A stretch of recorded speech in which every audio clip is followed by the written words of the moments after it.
ಯಾವುದೇ ಕಾರಣಕ್ಕೂ ನಮ್ಮಲ್ಲಿ ನೀರಿಲ್ಲ, ನೀರು ಬಿಡಲ್ಲ ಅಂತ ಹೇಳಿ ಮಂಡ್ಯ ಶಾಸಕ ರವಿ ಗಾಣಿಗ ಘೋಷಿಸಿದ್ದಾರೆ.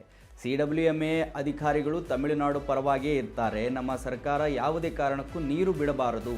ನಮ್ಮ ಸರ್ಕಾರ ನೀರು ಬಿಟ್ಟರೆ ನಾವು ರೈತರೊಂದಿಗೆ ಸೇರ್ತೇವೆ. ತಮಿಳುನಾಡಿನ ಡ್ಯಾಮ್ನಲ್ಲಿ ನಮಗಿಂತ ಹೆಚ್ಚು ನೀರಿದೆ.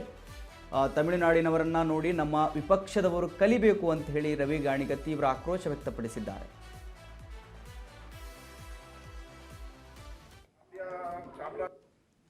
ಜಲಾನಯನ ಪ್ರದೇಶದಲ್ಲಿ ನೀರಿಲ್ಲದೆ ಬಿಡಕ್ಕೆ ಸಾಧ್ಯನೇ ಇಲ್ಲ. ಈ CRMA ಅವರು ಕೂಡ ತಮಿಳುನಾಡಿನ ಅಧಿಕಾರಿಗಳು ಅಲ್ಲಿರೋಂಥ ಕುತ್ಕೊಳ್ಳೋರು ಕೂಡ ಯಾವಾಗಲೂ ನಮ್ಗೆ ಅನ್ಯಾಯ ಮಾಡ್ತಾರೆ. ಇವರೆಲ್ಲ ತಮಿಳುನಾಡಿನ ಕೈಗೊಂಬೆಗಳಾಗಿದ್ದಾರೆ ಅಂತ ಅನ್ಸುತ್ತೆ. ಇವರು ವಾಸ್ತವಾಂಶ ಅರ್ತ್ಕೋಬೇಕು. 17 TMC ನೀರಿದೆ, ಅದರಲ್ಲಿ ಡೆಡ್ ಸ್ಟೋರೇಜ್. ಇನ್ನು ಮಾರ್ಚ್ ಏಪ್ರಿಲ್ವರೆಗೂ ಕುಡಿಯೋ ನೀರು ಬೆಂಗಳೂರಿಂದ ಹಿಡಿದು ಮಂಡ್ಯ, ಚಾಮರಾಜನಗರ, ಮೈಸೂರು, ರಾಮನಗರ ಮತ್ತು ಕೊಳ್ಳೇಗಾಲ ಈ ರೀತಿಯ ಎಲ್ಲ ಸಿಟಿಗಳಿಗೂ ನೀರು ಕೊಡಬೇಕು. ಅದ್ರ ಜೊತೆಗೆ ಜಲಧಾರೆ ಅಂತೇಳಿ ಒಂದು ಹೊಸ ಸ್ಕೀಮ್ ತಂದು ಹಳ್ಳಿಗೂ ನೀರು ಕೊಡೋ ಮಾಡಿದ್ವಿ. ಅದನ್ನು ಕೂಡ ಕಾವೇರಿ ನೀರನ್ನು ಕೊಡುವಂಥ ಸ್ಕೀಮ್ ಮಾಡಿದ್ವಿ. ಅದಕ್ಕೂ ನೀರು ಬೇಕು. ಇದನ್ನು ಒಂಥರ ಧೃತರಾಷ್ಟ್ರನ ಪ್ರೇಮ ಥರ ತಮಿಳುನಾಡಿಗೆ ಬಿಡಿ ಅಂದರೆ ಬಿಡಕ್ಕೆ ಸಾಧ್ಯನೇ ಇಲ್ಲ. ನಮ್ಮ ಸರ್ಕಾರ ಯಾವುದೇ ಕಾರಣಕ್ಕೂ ನೀರು ಬಿಡಬಾರ್ದು. ಬಿಟ್ಟರೆ ಇದು ನಮ್ಮ ಸರ್ಕಾರ ಆಗಲಿ ಇದ್ರ ವಿರುದ್ಧ ನಾವು ಕೂಡ ಪ್ರತಿಭಟನೆ ರೈತರ ಜೊತೆ ಸೇರ್ಕೋಬೇಕಾಗುತ್ತೆ. ಬೇರೆ ದಾರಿ ಇಲ್ಲ ನಮಗೂ. ಆದರೆ ನೀರು ಮಾತ್ರ ಕೊಡ್ಕೊಡ್ದು. ಈಗಲೇ ನಮ್ಮಲ್ಲಿ ಬೆಳೆದು ನಿಂತಿರುವಂಥ ಬೆಳೆಗಳು ಈಗಾಗಲೇ ಅದು ಒಣಗ್ತಾ ಇದೆ.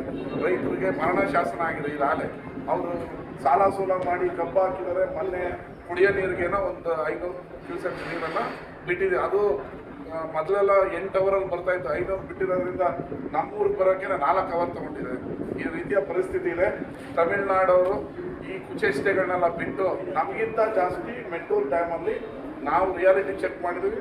ಮೆಟ್ಟೂರು ಡ್ಯಾಮಲ್ಲಿ ಇನ್ನು ಕಾವೇರಿ ಬೆನ್ನಲ್ಲೇ ಮೇಕೆದಾಟು ವಿಚಾರದಲ್ಲೂ ಕರ್ನಾಟಕಕ್ಕೆ ಬಿಗ್ ಶಾಕ್ ಎದುರಾಗಿದೆ. ಡಿಕೆಶಿ ಕನಸಿನ ಯೋಜನೆಗೆ ಭಾರಿ ಹಿನ್ನಡೆ ಉಂಟಾಗಿದೆ.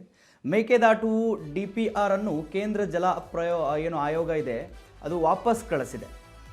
ಯಾಕಂತ ಹೇಳಿದ್ರೆ ಹಳೆ DPR ಅನ್ನು ನೀವು ಕೊಟ್ಟಿದ್ದೀರಿ ಅನ್ನುವಂಥ ಕಾರಣಕ್ಕೆ ವಾಪಸ್ ಕಳಿಸಿದೆ.